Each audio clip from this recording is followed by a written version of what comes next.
हमारी प्राचीन भारतीय संस्कृति में दही का हमेशा से ही बहुत महत्व रहा है। चाहे हमारे पूजा पाठ हों या हमारे संस्कार हों, दही का उपयोग हर जगह होता रहा है। इसमें कोई संदेह नहीं कि दही बहुत आवश्यक चीज़ है, न्यूट्रिशन के हिसाब से भी बहुत अच्छी चीज़ है और हमें दही खाना चाहिए। दूध से ज़्यादा लाभदायक दही होता है, इसकी क्वालिटीज़ ज़्यादा अच्छी होती हैं। लेकिन इसमें एक बात ध्यान रखना बहुत ज़रूरी है, क्योंकि हम लगातार बताते रहे हैं कि दूध का सेवन ना करें, दही का सेवन ना करें, छाछ का सेवन ना करें, दूध से बनी चीज़ों का सेवन ना करें, क्योंकि यह एनिमल ओरिजिन के फूड होते हैं।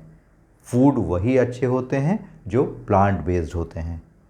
लेकिन फिर भी दही बहुत अच्छा प्रोबायोटिक होता है।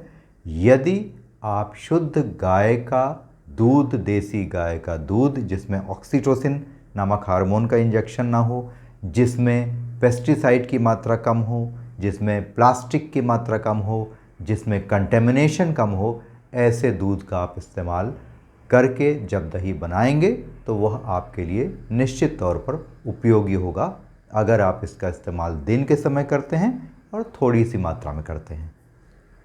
अगर दही के न्यूट्रिशन फैक्ट्स की हम बात करें तो 100 ग्राम दही में 7% प्रोटीन होता है, 10.8% विटामिन ए और 24.3% कैल्शियम होता है। यानी दही प्रोटीन और कैल्शियम का बढ़िया स्रोत होता है। 100 ग्राम दही में 100 कैलोरीज होती हैं, लेकिन दही में फाइबर और विटामिन सी नहीं होता। दूध से अगर तुलना की जाए तो दही ज़्यादा फायदेमंद होता है। अगर दादी नानी के ज़माने की बात की जाए तो दही को हमेशा से बालों के झड़ने के लिए, उससे रोकने के लिए मुल्तानी मिट्टी के साथ मिलाकर प्रयोग किया जाता था। दही और मुल्तानी मिट्टी का लेप अगर आप बालों में लगा लेंगे तो बालों को झड़ने से रोका जा सकता है। इसी तरह से स्किन के लिए जो दही में जिंक होते हैं, फास्फोरस होता है और कैल्शियम होता है, तो यह त्वचा में निखार लाने में बहुत मदद करते हैं। अगर आपको सन टैनिंग हो गई हो किसी भी तरह की, तो आपको हमेशा दही का लेप उस प्रभावित अंग पर लगाना चाहिए। उससे आपकी सन टैनिंग की समस्या धीरे धीरे दूर हो जाएगी और स्किन में निखार आने लगेगा, क्योंकि दही न सिर्फ बालों के लिए नेचुरल कंडीशनर का काम करता है, यह स्किन के लिए भी नेचुरल कंडीशनिंग का काम करता है। मॉडर्न साइंस भी दही के प्रोबायोटिक गुणों को स्वीकार करता है। दही में जो बैक्टीरिया बहुत सारे पाए जाते हैं वो पेट के लिए, डाइजेस्टिव सिस्टम के लिए बहुत अच्छे होते हैं। जैसे बाइफिडोबैक्टीरिया होता है दही में, लैक्टोबैसिलस होता है दही में। जिन लोगों को आईबीएस यानी इरिटेबल बाउल सिंड्रोम की शिकायत हो, उनको भी बिना पॉस्चराइजेशन वाला दही खाने में इस्तेमाल करना चाहिए। इससे उन्हें आईबीएस से बहुत रिलीफ मिलती है। पॉस्चराइजेशन करने से दही के जो प्रोबायोटिक गुण हैं वो नष्ट हो जाते हैं। इसलिए आईबीएस से प्रभावित लोगों को हमेशा बिना पॉस्चराइजेशन वाला दही उपयोग लाना चाहिए।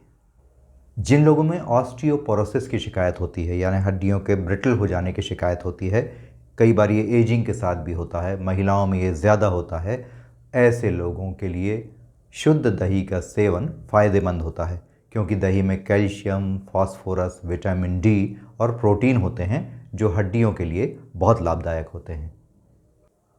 आइए अब जानते हैं कि हमारा प्राचीन वेद विज्ञान आयुर्वेद दही के बारे में क्या कहता है।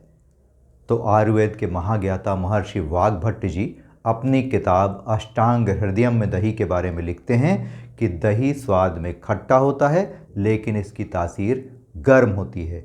इसलिए जिन लोगों को वात रोगों की शिकायत होती है उनके लिए दही का सेवन बहुत लाभकारी होता है। यानी जिन लोगों को हमेशा अपच की समस्या होती हो, गैस की समस्या होती हो, एसिडिटी की समस्या होती हो, आईबीएस की समस्या होती हो, या जिनके पैरों में सुन्नपन रहता हो, जिन्हें नींद ना आती हो, हमेशा शरीर में खारिश जैसी अजीब सी होती हो, उनके लिए दही का सेवन सचमुच अच्छा होता है। जिन लोगों में दुबलेपन की शिकायत है और जिन्हें अपना वज़न बढ़ाना हो, उनके लिए भी फुल फैट वाले दही का सेवन काफ़ी अच्छा होता है। लेकिन जिन लोगों में कफ की शिकायत ज़्यादा रहती हो, उनके लिए दही का सेवन आयुर्वेद के अनुसार अच्छा नहीं माना गया है।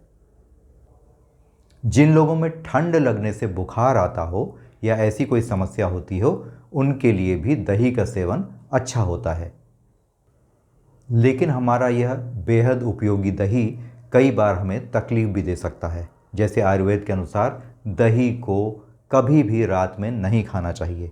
इसके अलावा आपको जानकर आश्चर्य होगा कि आयुर्वेद में यह भी बताया गया है कि मार्च और अप्रैल के महीने में और वसंत ऋतु में, गर्मियों में कभी भी दही का सेवन नहीं करना चाहिए, क्योंकि इसकी तासीर गर्म होती है। इसके अलावा एक आश्चर्यजनक बात और है कि आयुर्वेद में दही के साथ नमक के सेवन को अच्छा नहीं माना गया है। आयुर्वेद में यह कहा गया है कि दही को हमेशा शहद, गुड़ या मिश्री के साथ लेना चाहिए। उसका एक कारण भी बताया गया है, क्योंकि दही का इस्तेमाल आप बहुत अधिक अगर करेंगे तो इससे आपको कई तरह की समस्याएं हो सकती हैं, जिसमें सोराइसिस जैसे स्किन की डिजीजेस भी आपको हो सकती हैं। दही के लगातार नियमित सेवन से आपको ब्लीडिंग जैसी समस्याएं भी हो सकती हैं। उसमें नाक से खून आना या पाइल्स की समस्या भी प्रमुख रूप से आपको हो सकती है। इसलिए दही का बहुत लंबे समय तक नियमित इस्तेमाल करने से बचना चाहिए हमको। देखिए, दही का जब हम इस्तेमाल करते हैं तो हमें एक बात ज़रूर ध्यान में रखनी चाहिए कि आज का दही अनेक प्रकार के केमिकल से युक्त होता है। हमारे दादा और नाना के ज़माने में जो दही मिलता था, वैसा दही आज नहीं मिलता। वे जितना श्रम करते थे उतना श्रम हम नहीं करते, इसलिए दही को पचा पाना हमारे लिए आसान नहीं होता। इसीलिए दही के नियमित सेवन से हमें कई तरह की तकलीफ़ें हो जाती हैं। अगर आपको विभिन्न प्रकार के रोगों में डाइट संबंधी कोई सलाह लेनी हो मुझसे, तो आप मुझसे इस नंबर पर संपर्क कर सकते हैं। इसके अलावा आपसे हमेशा की तरह वही रिक्वेस्ट कि वीडियो अगर उपयोगी लगा हो, पसंद आया हो, तो इसे लाइक, शेयर और सब्सक्राइब बड़ी मात्रा में करिएगा, ताकि अधिक से अधिक लोग इसका फ़ायदा ले सकें। Thanks for watching.